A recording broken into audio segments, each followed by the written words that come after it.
네, 안녕하세요. 오늘은 이제 드디어 통사론 시간으로 이제 수업을 넘어가도록 하겠습니다. 참고로 통사론이라는 거는요, 우리 문법 연구 단위 중에서 문장의 한정에서 공부를 하는 단위라고 보시면 되고요. 여기서 말하는 이 문장이라는 것은 다른 대화 상황을 가정한 것이 아니라 딱 하나의 문장만을 기준으로 해서 연구하는 단위라고 생각을 하시면 됩니다. 자, 오늘 배울 건 뭐냐면요. 일단 문장의 성분에 대해서 기본적인 분류 방법만 배울 거예요. 왜냐면 세부적으로 들어가게 되는 거를 모두 다 강의를 하게 되면요. 내용이 상당히 길어지기 때문에 일단은 핵심적인 것만 앞에 끊어서 설명을 하고요. 그리고 나서 그 다음에 품사랑 문장 성분을 구분하는 연습을 좀 해볼 겁니다.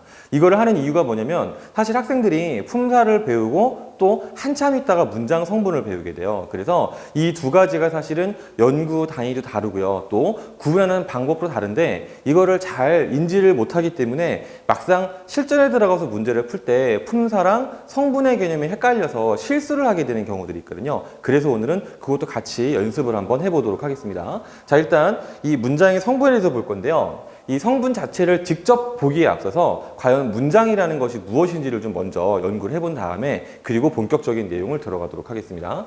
문장이라는 건 뭐냐면요. 일정한 어떤 완결된 형식을 의미해요. 무슨 말이냐면 우리가 어떤 내용을 전달할 때 말로 전달할 때도 있고 혹은요 글을 가지고 전달할 때도 있죠. 이때 완결된 내용을 전달할 수 있는 최소한의 단위를 문장이라고 하는데요. 예를 우리가 보도록 하겠습니다. 자, 일단 너는 밥을 먹었니? 라고 했을 때 지금 여기서 밥을 먹는 주체도 있고 어떤 행위도 있고 그 다음에 먹는 대상도 있죠. 이거는 이 자체로 완결성을 가진 문장이라고 판단할 수 있어요. 그런데 우리 일반적으로 대화하는 상황에서는 사실 이 문장을 그대로 다 쓰는 일이 없습니다. 이런 식으로요. 밥을 먹었니? 라고 할 수도 있고요. 혹은요. 먹었니? 이렇게 얘기할 수 있죠. 자, 요 앞에 있는 것은 그 자체로 완결된 형식이지만 이 뒤는요. 써있는 말만 가지고는 완결됐다고 보기는 좀 어렵죠. 다만 대화 맥락이라는 것이 존재했을 때는 이런 식으로 다른 말들을 생략해서 표현할 수 있다는 걸 기억해 주세요. 밑에도 마찬가지죠. 그것은 저기에 있어, 저기에 있어, 저기. 이것도 맨 앞에 있는 문장은 완결된 문장이에요. 그런데 이 뒤에 저기에 있어, 저기는요. 대화 맥락에 따라서 뻔히 있을 만한 말들을 우리가 생략해서 사용하는 그러한 문장이라고 파악할 수 있겠습니다. 근데 어쨌든 이렇게 문장을 적어놓고 보니까 일정한 특징이 있다는 걸 알 수 있는데요. 첫 번째는 뭐냐면요. 대체로요. 주어 서술어 관계로 되어 있어요. 예를 들면은요. 지금 이 앞에 있는 문장이랑 뒤에 있는 문장이랑 밥을은 목적어고 저기는 부사어거든요. 물론 아직은 안 배웠지만 일단은 좀 미리 선행해서 설명하겠습니다. 근데 너는가 그것은 주어고요. 먹었니와 있어는 서술어예요. 즉 두 개의 문장을 봤더니 주어라는 것도 공통적으로 등장하고 그 다음에 서술어라는 것도 공통적으로 등장한다는 걸 알 수가 있겠죠. 자, 그래서 주어 서술어가 문장의 최소 형식인데요. 다만 다른 것들도 마찬가지지만 주어도 마찬가지, 서술어도 마찬가지 맥락과 상황에 따라서 충분히 생략이 가능하다. 이것이 바로 문장의 형식이다. 그 다음에 두 번째는 뭐냐면요. 이거는 말이 아니라 그릴 때만 나타나는 형식이에요. 어떤 문장을 마무리를 지을 때는요. 이 마침표를 사용하든지 느낌표 혹은 물음표 등으로요. 이 말이 끝났다라는 표지를 우리가 적어줘야 한다는 것을 우리가 알 수 있습니다. 자, 그런데 지금 이제 우리가 배울 이 통사로는요. 아까도 말했듯이 대화 맥락을 가정하고 있는 것이 아니에요. 딱 하나의 문장을 가지고 완결성을 가져야 되기 때문에 지금 여기 본 것처럼 이 뒤에 있는 문장들은 사실 통사론의 연구 범위로는 보기가 조금 어렵겠습니다. 그래서 선생님 앞으로는요. 이런 식으로 모든 성분을 다 완전하게 갖춘 문장만을 선생님이 이 수업 시간엔 예문으로 들어줄 거예요. 그럼 이제 문장의 성분을 직접 이제 한번 볼 건데요. 명칭을 먼저 설명하지 않고 어떤 식으로 나누어서 어떤 식으로 기능을 갖게 되는지 문장의 각 부분이 어떤 기능을 갖게 되는지를 한번 설명을 해보도록 하겠습니다.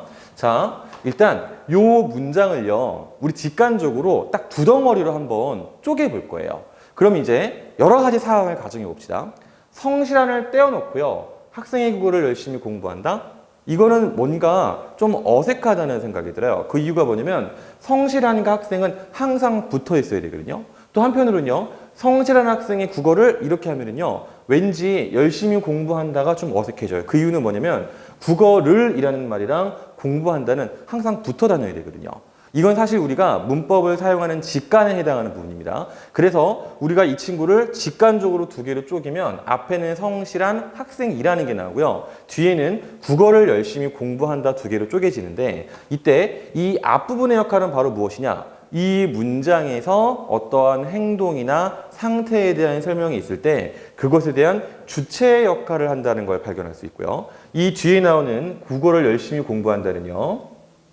주체를 서술하는 역할. 참고로 서술이라는 것은 무언가를 설명해 준다는 뜻입니다. 어쨌든 그래서 주체를 서술하는 역할을 하고 있다는 걸 알 수 있는데 이때 각각의 명칭을 뭐라고 하냐면요. 문장에서 이렇게 앞부분을 주어부라고 설명하고 뒷부분을 서술부다 이렇게 우리가 설명을 합니다. 자, 그럼 이제 주어부랑 서술부를 또 더 잘게 한번 쪼개 볼 거예요. 자, 일단 성실한 학생이를 어절 단위로 분석을 하면 맨 처음에 나오는 것이 성실한입니다. 참고로 어절 단위라는 것은 띄어쓰기, 끊어읽기의 단위라고 생각을 하시면 돼요. 자, 이때 성실한이 하는 기능은 뭐냐면 여기 적혀 있는 것처럼 학생이라는 말을 수식해줘요. 자, 참고로 말하면 이 성실한은 학생이 전체를 꾸미는 게 아니에요. 학생이란 이 단어만 꾸미는 겁니다. 자, 이렇게 판단할 수 있는 이유는 뭐냐면요. 성실한 학생까지 말을 해도 어색하지 않기 때문이에요. 자, 어쨌든 그래서 성실한도 이 문장 안에서 일정한 기능을 갖고 있다는 걸 알 수 있죠. 그 다음에 학생이라는 말을 보면은요. 얘는요. 이 뒤에 나와 있는 공부한다 있죠. 공부한다라는 이 행위의 주인 역할을 하고 있다는 걸 알 수 있어요. 그럼 이제 서술부를 분석해 보겠습니다. 맨 첫 번째 어절인 국어를은요. 공부한다라는 행위의 대상이죠. 이런 거죠. 뭐를 공부하니? 국어. 이렇게 대답할 수 있죠. 이런 식으로 서술 행위의 대상이 되는 그러한 역할을 하고 있고요. 그 다음에 열심히라는 것은 무슨 역할을 하느냐? 얘는 공부한다라는 행위를 수식해주면서 의미를 명확하게 만들어주죠. 그 다음에 공부한다라는 말은 학생이라는 이 주체 있죠. 이 주체의 행동을 설명해 준다라고 볼 수 있습니다. 자, 여기까지 설명을 하고 나면 아마 이런 생각을 하는 친구들이 있을 거예요. 선생님, 요거는요 관형어고요. 이거는 주어예요. 그 다음에 밑에는 순서대로 목적어, 부사어, 서술어예요. 네, 물론 맞는 설명입니다. 그런데 선생님이 지금 명칭을 사용하지 않고 그냥 일단 문장을 쪼개서 설명한 이유는 뭐냐면요. 문장을 실제로 분석하는 과정을 보여줌과 더불어서 이 각각의 어절들이 실제로 문장 안에서 특정한 역할을 하고 있다는 것을 보여주기 위해서 그런 거예요. 그래서 실제로 이제 명칭에 대해서는 이 다음 페이지부터 설명을 하도록 하겠습니다. 자, 이제 문장의 성분을 직접적으로 들어가 볼 건데요. 문장의 성분은 일단 크게는 세 가지로 구분합니다. 첫 번째는 주성분이라는 게 있어요. 자, 그 다음에 두 번째로는 부속성분이라는 게 있고 세 번째는 독립성분이라는 게 있습니다. 우리가 품사를 배웠을 때도요. 어떻게 구분했었냐면요. 품사의 체계가 가변어와 불변어가 있고 가변어의 하위 범주가 있고 불변어의 하위 범주가 있었죠. 문장의 성분도 마찬가지예요. 자, 여기서 맨 처음 나온 이 주성분은요. 말 그대로 문장에서 중심이 되는 성분입니다. 그래서 우리가 흔히 이렇게 설명해요. 문장을 이루는 골격이 되는 성분이다. 자, 그래서 이 주성분은요. 문장을 사용할 때 이게 빠져버리잖아요. 사용해야 되는 주성분이 들어가지 않으면 맥락이 존재하지 않는 한 그 문장의 의미가 굉장히 어색해집니다. 그렇기 때문에 우리가 이 친구를 주성분이라고 하고요. 그 다음에 이 주성분은 크게 또 네 가지 종류로 구분이 돼요. 주어랑 서술어, 목적어, 보어가 있습니다. 이 네 가지는 또 다음 페이지 자세히 설명해 줄게요. 자, 그 다음에 부속성분이라는 말은 뭐냐면요. 얘는요, 말 그대로 부속되는 거예요. 주로 주성분의 내용을 수식하는 성분이다. 이게 무슨 말이냐?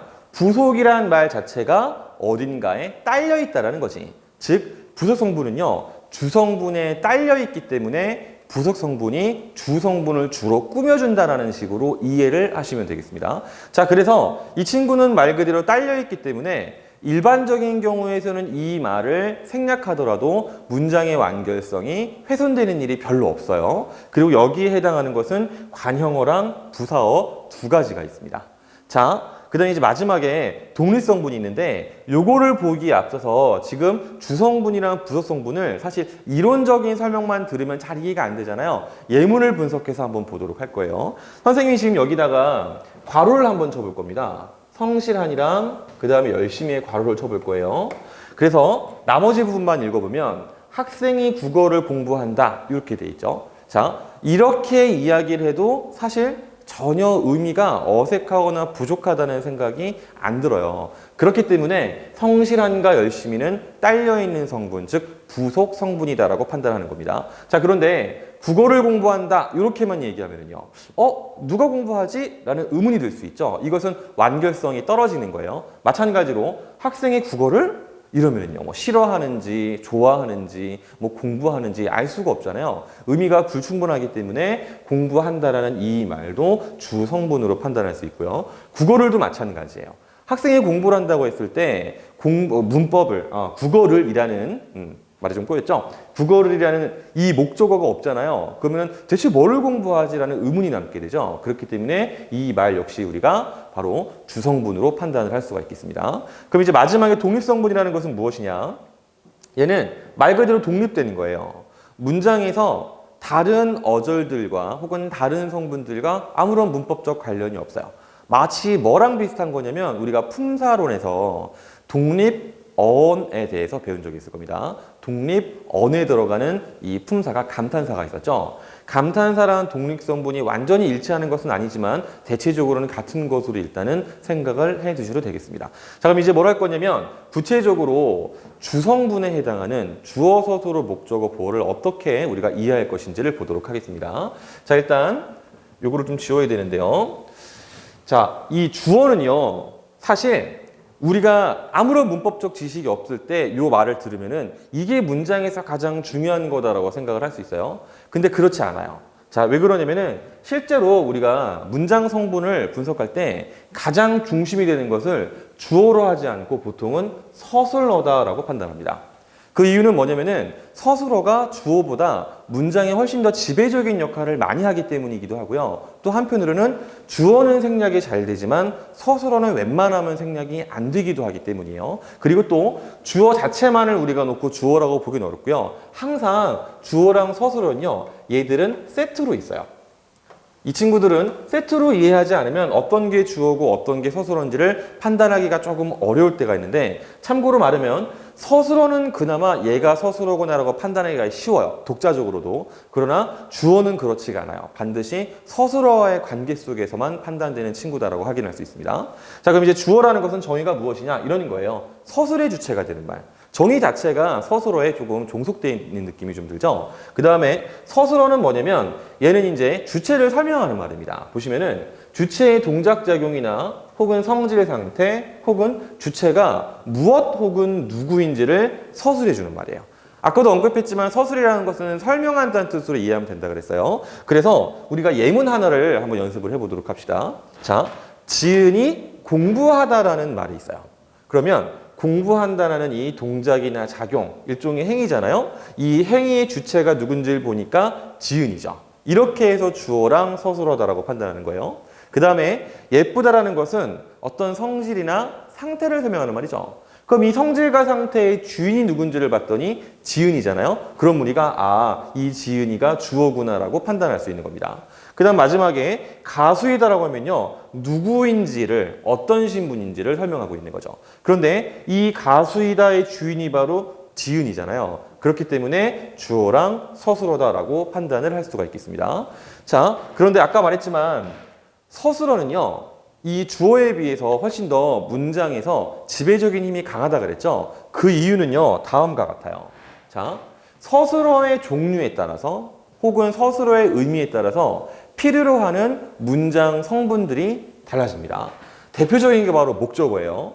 목적어라는 건 바로 뭐냐면 서술행위의 대상이 되는 말을 의미하거든요. 그런데 이 목적어는요, 서술어가 타동사일 때만 필수적인 성분으로 오고요. 타동사를 사용하지 않을 때는 목적어를 사용했을 때 굉장히 어색한 느낌이 들어요. 자, 예를 들면 이런 거예요. 지금 지은이 공부하다라고 했잖아요. 공부하다는 동사고요. 공부하는 대상이 필요한 말이거든요. 그래서 사실 아까에 붙은 예문이지만 지은이 공부하다란 이 말만 가지고는 부족하고요. 여기다가 음악을 이라는 것을 집어넣으면요, 이 문장이 완결성이 생기는 것이죠. 그래서 우리가 음악은 목적이다, 목적어다 이렇게 판단합니다.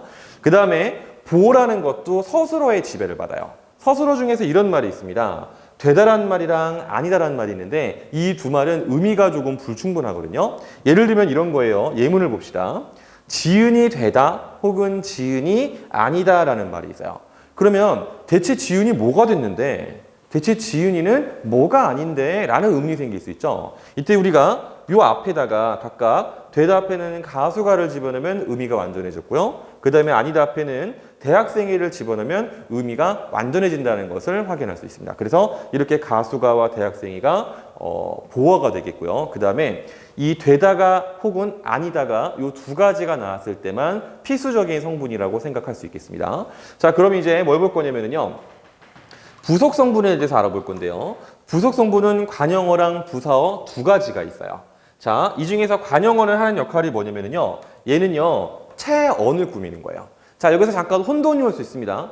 선생님이 지금 설명하는 문장의 성분인데요. 그런데 관형어라는 것을 이해하려면 체언을 알고 있어야 돼요. 즉, 이 관형어를 판단하는 것은 사실은 이 문장 안에서 뭐를 따지느냐? 그 문장을 구성하는 단어의 품사를 확인할 수 있어야지만 골라낼 수 있는 성분인 거예요. 그래서 이 말이 이해가 안 되는 친구들은 뭐를 보고 오시느냐? 단어의 종류, 강의를 보고 오시기 바랍니다. 자, 어쨌든 자, 관형어라는 것은 체언을 꾸며주는 말인데 역시나 예시를 봐야 좀 더 이해가 쉬워지겠죠. 자, 지은이 음악을 공부한다는 말이 있어요. 이 자체로도 완결된 문장인데 이 가운데다가 옛 혹은 현대, 서양의 오래된 일을 집어넣으면요. 이 네 개의 단어가 모두 음악이라는 명사만을 수식하게 돼 있죠. 옛음악 혹은요. 현대음악 혹은 서양의 음악 혹은 오래된 음악 이런 식으로요. 자, 그리고 지금 어느 정도 선행이 된 친구들은 이 각각이 사실 특정한 품사들로 구성되어 있다는 걸 다들 알고 있을 거예요. 예시라는 것은 관형사, 현대는 명사, 서양에는 관형격 조사 의가 붙었고요. 오래되는 용언의 관형사형이 되겠죠. 이거에 대해서도 나중에 다시 한번 자세히 설명을 하도록 하겠습니다. 그 다음에 부사어라는 건 뭐냐면 좀 복잡해요. 얘는 원래는 주로 용언을 꾸미는 친구인데 경우에 따라서는 다른 말들도 꾸밀 수 있고 혹은 다른 문장 성분 외에 문장 전체를 꾸미는 것도 가능한 성분이에요. 예를 들면 이런 겁니다. 지은이 예쁘게 웃었다는 말에서 자, 지은이 웃었다만 해도 문장은 완결성이 있어요. 근데 이때 예쁘게라는 말이 뭘 하느냐? 웃었다의 의미를 조금 더 명확하게 해주고 있죠. 그죠? 즉 얘를 꾸며주는 말이 예쁘게. 얘가 바로 그래서 부사어에 해당합니다. 자, 중요한 건 뭐냐면 이 친구는 품사로는 부사가 아니에요. 품사로는 예쁘다라는 형용사지만 활용형을 거쳐서 부사형이 되어서 부사어의 기능을 한다라고 볼 수 있습니다. 그 다음에 두 번째 문. 지은이 아주 예쁘게 웃었다. 여기서 자, 아주란 말은 웃었다를 꾸미는 것이 아니죠. 아주는 예쁘게를 꾸며주고 있죠. 즉 부사어는요. 부사를 꾸밀 수도 있어요. 그 다음에 세 번째. 지은이 좋아하는 사람은 바로 나야. 물론 나는 아니겠죠. 뭐 누군가 있겠죠. 어쨌든 자, 지은이 좋아하는 사람은 바로 나야 했을 때 이 바로라는 친구가 사실 누굴 꾸미고 있냐면요. 나를 꾸미는 거예요. 그런데 나라는 것은 대명사 즉 체언이잖아요. 즉 부사어는요. 그래서 체언을 꾸미는 경우도 간혹가다 있어요. 다만 이때는 이 말의 품사가 부사라고 우리가 판단을 해야겠죠. 자, 근데 이 바로가 그럼 이제 이런 말을 할 수가 있군요. 선생님, 바로가 대명사를 꾸미는데 어떻게 부사입니까? 라고 물어볼 수 있는데 자, 관형사는 체언 외에는 절대 못 꾸미거든요. 그런데 바로는요. 체언 말고도 용언을 꾸밀 수가 있어요. 예를 들면요. 바로 긋다 혹은요. 바로 서다 이런 식으로 말을 쓸 수가 있잖아요. 그래서 우리가 바로는 부사라고 판단하는 거예요. 자, 그 다음에 자, 과연 지은이 정말 나를 좋아할까? 여기서 과연이라는 말은 문장 전체를 꾸며주죠. 이런 거예요. 과연 지은이? 과연 정말 나를? 과연 정말 좋아할까? 이런 식으로 다 수식관계를 만들 수 있기 때문에 문장 전체를 꾸며준다라고 확인할 수 있겠습니다. 자, 그 다음에 마지막에 독립선물은 아까 봤던 내용 그대로입니다. 독립어라는 게 하나 있고요. 예를 들면 이런 거예요. 자, 아이고 허리가 아프네. 이거 빼도요. 아무 상관없죠? 그 다음에 승우야 괜찮은 병을 알고 있니? 여기서 승우야라는 부르는 말을 빼도요. 사실은 이 문장 자체에 크게 뭐 다른 관련성이 없다라고 판단할 수 있죠. 그래서 독립성분으로 취급을 하고 있습니다.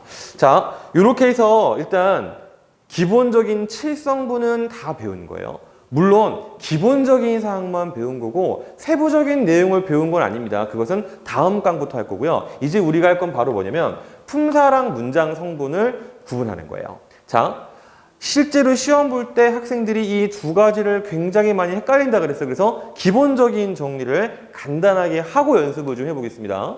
자, 품사라는 건 뭐냐면 단어를 성질에 따라 분류하는 거예요.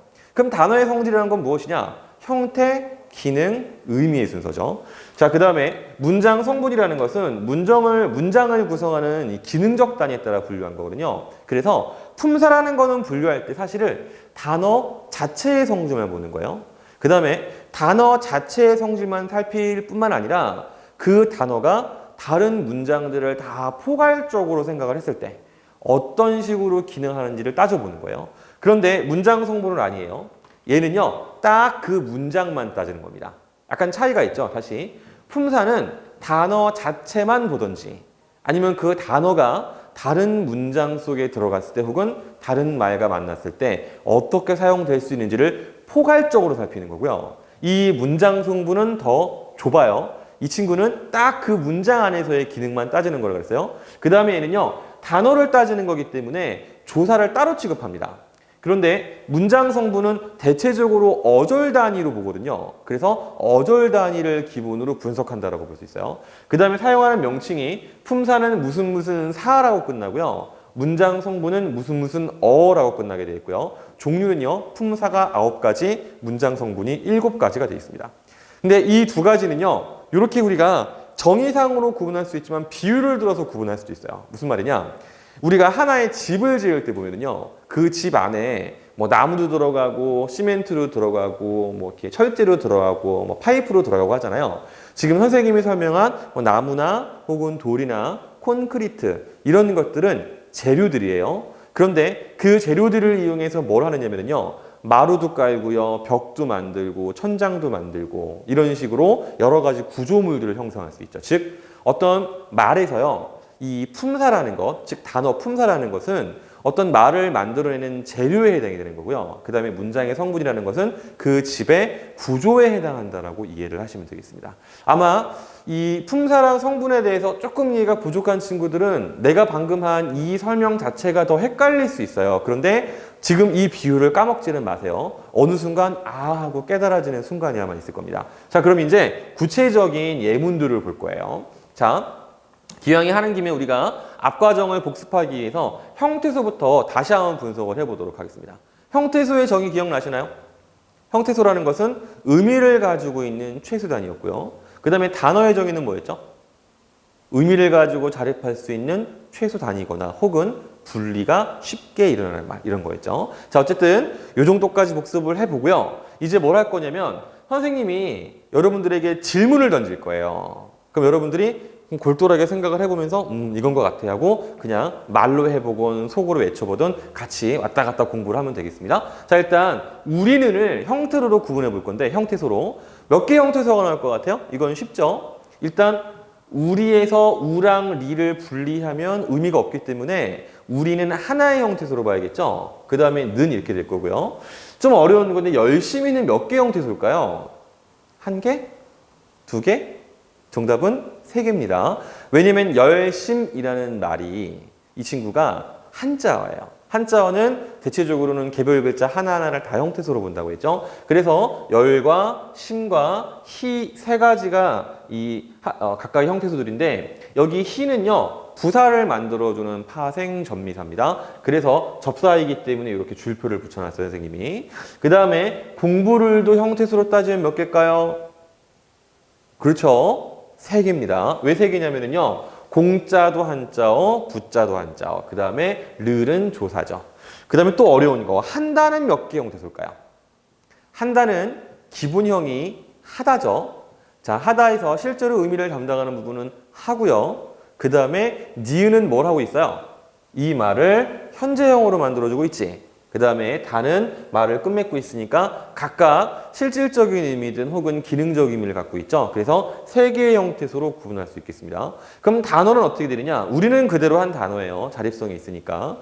느는 쉽게 분리가 되는 조사니까 또 한 단어죠. 근데 열심히는 앞에 열심이라는 어근과 희라는 접사가 만났기 때문에 또 한 개의 단어가 되겠고요. 그 다음에 공부도 공짜란 한자, 부자 두 개가 만나서 하나의 단어죠. 그 다음에 그 다음에 이런 용언들은요, 어간과 어미를 다 뭉쳐서 하나의 단어로 취급합니다. 자, 그럼 이제 품사는 어떻게 되느냐? 우리라는 것은 대명사에 해당이 되죠. 그 다음에 느는 조사, 열심히라는 것은 부사에 해당되죠. 이 친구를 부사로 판단할 수 있는 이유는 바로 뭐냐면 이 열심히가 공부를 한다도 할 수 있지만 열심히 먹다, 열심히 공부하다, 열심히 운동하다 이런 식으로 용언들을 수식할 수 있기 때문이에요. 그러면 공부라는 것은 명사, 르는 조사, 한다는 동사가 되겠죠.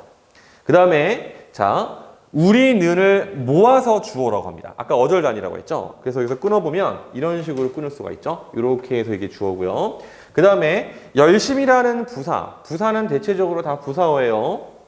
그 다음에 공부를 합쳐서 뭐가 되느냐? 목적어가 되고요. 그 다음에 한다를 합쳐서 서술어가 되겠죠. 이거는 굉장히 구분하기가 쉬운 문제였습니다. 조금 이제 어려운 걸 보도록 합시다. 일단 노력하는의 형태소는 어떻게 될까요? 얘는 몇 개의 형태소냐면은 4개의 형태소가 됩니다. 그 이유는 무엇이냐? 일단 노력이라는 말이 한자어예요. 노자와 력자 하나씩 형태소를 인정합니다. 그 다음에 하는이라는 건 뭐냐면 하다라는 접사의 어간 하랑요. 그 다음에 관형사형 전성어미라는 는이 붙어 있죠. 이렇게 해서 4개의 형태소예요. 자, 그 다음에 학생이라는 것은 자, 아까 공부랑 똑같아요. 한자어이기 때문에 학과, 생과, 은 다 따로따로 봐야 되고요. 그런데 반드시는 구분이 안 돼요. 얘는 그래서 그냥 하나의 형태소로 취급합니다. 그 다음에 대학도요. 2개의 형태소겠죠. 그 다음에 얘는 조사니까 하나. 그 다음에 간다는 아까 봤던 하다랑 똑같은 이유에서 가랑, 니은, 다 이렇게 3가지로 분류됩니다. 그럼 단어는 어떠냐? 자, 여러분들 여기서 노력하느니 노력과 하다라는 2개의 단어예요 라고 착각할 수 있어요. 근데 그러시면 안 됩니다. 일반적으로 체험 뒤에 하다가 띄어쓰기 없이 붙어 있잖아요. 이때 하다는 접사이기 때문에 노력하다는 파생어예요. 그래서 노력하는을 그냥 한 개의 단어로 취급합니다. 아마 이게 좀 헷갈렸을 겁니다. 그 다음에 학생은 당연히 한 단어고요. 은은 조사니까 하나. 반드시는 또 하나. 대학 하나. 그 다음에 간다. 이렇게 되겠죠. 그럼 이제 품사를 구분해보면요. 노력하는은 기본형인 노력하다고요. 이 친구는 노력한다라는 현재형이 가능한 말이므로 동사다라고 판단할 수 있어요. 그 다음에 학생 이 말은요. 명사예요. 자, 여기서 이제 여러분 헷갈릴 수 있는데 이렇게 질문하는 친구들이 굉장히 많아요. 선생님, 노력하는 이라는 말은 학생이라는 명사를 꾸며주고 있잖아요. 그러면 관형사 아니에요? 라고 하는데 자, 관형사는 불변어라 그랬죠. 자, 이 노력하는은 노력하다라는 말이 변한 말, 즉 가변어고요. 가변어들은 어미의 활용에 따라서 여러 가지 기능을 가질 수 있습니다. 그래서 이거에 대해서 이따 다시 한번 설명해 줄게요. 그 다음에 자, 은은 조사일 거고요. 반드시는 부사에 해당되겠죠. 그 다음에 대학은 명사, 애는 조사, 간다는 동사가 되겠습니다. 그러면 이제 노력하는의 성분은 무엇이냐? 성분을 따질 때는 일단 기본적으로 품사는요. 그렇게 생각 안 하셔도 돼요. 얘는요. 잘 보세요. 지금 노력하는 이렇게 끊어서 노력하는이라는 말이 얘가 학생이라는 명사를 꾸며주고 있죠. 그죠? 이렇게 꾸며주고 있으면 우리는 이 친구를요. 아, 얘는 관용어구나 이렇게 생각하면 되는 거예요. 품사를 보지 않고. 그 다음에 자, 학생은이라는 거는 보면은요. 어떻게 판단할 수 있느냐? 우리가 그냥 쉽게 지금 주어라고 했었는데 이게 주어로 판단되는 이유는 뭐냐면요. 대학에 가는 주인이 학생이기 때문이죠. 그 다음에 반드시라는 것은 뭐예요? 대학에 간다라는 이 뒷말들을 다 꾸며주고 있죠. 그 다음에 대학에라는 것도 부사어입니다. 그 이유는 뭐냐면 대학에라는 것이 일종의 장소의 의미를 갖고 있어요. 장소를 설명하는 것은 부사어의 기능에 해당됩니다. 그 다음에 간다라는 것은 이 학생이 해야 하는 행동을 지금 설명해주고 있죠. 그래서 서술어라고 판단할 수 있겠습니다. 자, 요 다음 보는 문장은 조금 더 어려울 거예요. 자, 여기서 지금 나는 예쁘게 웃는 그녀를 좋아한다 라는 문장을 선생님이 예문으로 줬는데 일단 형태소를 또 구분해 봅시다. 자, 이건 이제 어렵지 않으니까 좀 빨리빨리 갈 거예요. 나는, 그 다음에 예쁘게는 2가지죠. 예쁘랑 개. 웃는도 2가지입니다. 웃과 는. 그 다음에 그녀를은요. 몇 가지일 것 같아요? 얘는 3가지입니다. 그 이유는 뭐냐면 그녀라는 말은 그 뒤에 여가 붙은 거예요. 이거는 우리가 사전을 찾아보면 표시가 돼 있어요. 그래서 이렇게 그녀를 3가지고요. 좋아한다는 여기 지금 보다시피 선생님이 편집을 좀 엉성하게 했네요. 여기 선이 안 나왔어야 되는데 5가지 형태에서요. 그 이유가 뭐냐면요. 일단 기본적으로 좋다라는 형용사에서 근인 조히읗이 떨어져 나와요. 그 다음에 아는 뭐 하는 거냐면요. 뒤에 있는 하다랑 연결해 주는 말이에요. 그 다음에 한다는 우리가 아까 봤던 거랑 똑같아요. 자, 이렇게 해서 한다가 3가지, 좋아가 2가지에서 5가지 형태소예요. 그러면 단어는 어떻게 되느냐? 나와 느는 각각 한 형태소가 하나씩의 단어고요. 예쁘게는요. 예쁘라는 여기 줄이 빠졌네요. 예쁘라는 어간이랑 개라는 이 어미 2가지가 결합이 돼서 이제 만들어진 거고요. 얘는 활용어이고 파생어 이런 것은 아닙니다. 한 개의 단어고요. 웃는은 웃다라는 말의 어간 웃에다가 지금 는이라는 어미가 붙어서 웃는이 됐고요. 그녀는 그와 녀가 2개가 붙은 말이에요. 그 다음에 를 이렇게 되고요. 그 다음에 이 좋아한다라는 것은 좋다랑 하다 2개가 합쳐진 말입니다. 그래서 얘는 하나의 단어로 취급해요. 그럼 품사는 어떻게 되느냐? 나는 대명사, 느는 조사. 예쁘게는요. 이 친구는 품사 자체로는 기본형이 예쁘다이기 때문에 형용사라고 판단합니다. 그 다음에 웃는은요. 이 친구도요. 기본형이 웃다고요. 웃는다라는 현재형이 되니까 동사예요. 그 다음에 그녀는 대명사,를 조사. 좋아한다 이 친구는 이 말 자체가 현재형이죠. 즉 동사라는 거 할 수 있겠죠. 자, 그런데 성분은 어떠느냐? 나는은요. 이거는 주어가 맞습니다. 그런데 예쁘게는 과연 무엇이냐? 품사상으로는 형용사지만 지금 현재 웃다라고 해서 용어를 꾸며주고 있죠. 그렇기 때문에 우리가 이 친구를 부사어라고 판단해요. 그러면 웃는은 과연 무엇이냐? 품사상으로는 동사지만 그녀라는 체언을 꾸며주고 있기 때문에 관형어로 판단합니다. 그 다음에 그녀를은 좋아하는 대상이므로 목적어. 그 다음에 좋아한다는 서술어가 되겠죠. 자, 아마 이 부분에서 좀 헷갈리지 않았을까라고 생각이 되네요. 자, 그 다음 그래서 나는 그녀에게 말을 걸어보았다. 자, 일단 형태소로 따지면 그래서는 하나입니다. 이거는 이제 다들 알 테니까 빨리 넘어갑시다. 얍. 자, 걸어보았다는 5개 형태소죠. 그 이유가 무엇이냐? 걸어는요, 일단 걷다의 걷. 뒤에 어가 붙은 거예요. 그래서 지금 선생님이 여기다가 걸이라고 했는데 사실 정확히 쓰면 이거는요. 걷다에서 온 말이기 때문에 이렇게 써야 맞는 거예요. 이거는 우리가 이제 앞에 말이 이 형태 변화를 일으켰다라고 보는 겁니다. 그 다음에 이 뒤에 있는 보라는 것은 보다의 뭐에 해당해요? 어간에 해당되죠. at은 과거를 나타내는 말, 다는 끝내주는 말. 그렇게 해서 걸어보았다는 지금 5개의 형태소로 되어 있는 거예요. 그럼 단어는 어떠느냐? 그래서는 뭐 그래서 하나죠. 나는도 마찬가지고 그녀는 하나고요. 그 다음에 에게 하나, 말, 을. 그 다음에 걸어 하나, 보았다 하나 이렇게 됩니다. 그럼 품사는 어떻게 되느냐? 그래서는 부사예요. 이거 이렇게 또 항상 오타가 이렇게 있어요. 양념으로 이해해 주세요. 그 다음에 나는이라는 것은요. 자, 얘는 대명사, 조사. 그녀도 대명사, 조사. 말, 을은요. 명사랑 조사. 걸어는 동사죠. 그러면 뒤에 보았다는 뭐냐? 자, 얘는요. 동사는 동사예요. 근데 그냥 동사는 아니고 여기서는 보조동사로 지금 활용이 되어 있습니다. 왜냐면 지금 여기서 그녀에게 말을 걸었다라는 것이지. 그죠? 여기서 보았다라는 것은 핵심이 아니잖아요. 자, 이렇게 설명을 하니까 선생님이 지금 강의 촬영하면서 굉장히 큰 실수를 한 게 하나가 드러나네요. 바로 뭐냐면 아유, 선생님이 내 껴에 내가 넘어가요. 여기 지금 이 거리 그냥 거리 맞아요. 선생님 설명하다 보니까 헷갈렸는데 아까 선생님이 걷다라고 한 거는 바로 뭐냐면 이렇게 걷는 거고요. 여기는 말을 거는 거니까 그냥 거리 맞아요. 오늘은 굉장히 강의 양념이 많이 들어가네요. 이해해 주시기 바랍니다. 자, 어쨌든 자, 그래서 지금 품사까지 정리를 했는데 성분은 어떠느냐?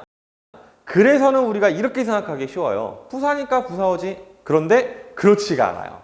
자, 여기서 이 그래서라는 부사는 독립어로 사용됩니다. 굉장히 의외죠. 그 이유는 뭐냐면요. 자, 이 그래서를 떼버리잖아요. 그래도 이 뒤에 문장과 아무 상관이 없어요. 그래서는 사실 앞말이 있어야지만 의미가 있어요. 그렇기 때문에 예전 교육 과정에서의 그래서는 부사어로 취급했지만 현행 교육 과정에서는 이 접속 부사들 있죠. 그러나, 그리고, 그런데 이런 말들은 전부 다 독립어로 현재 취급을 하고 있습니다.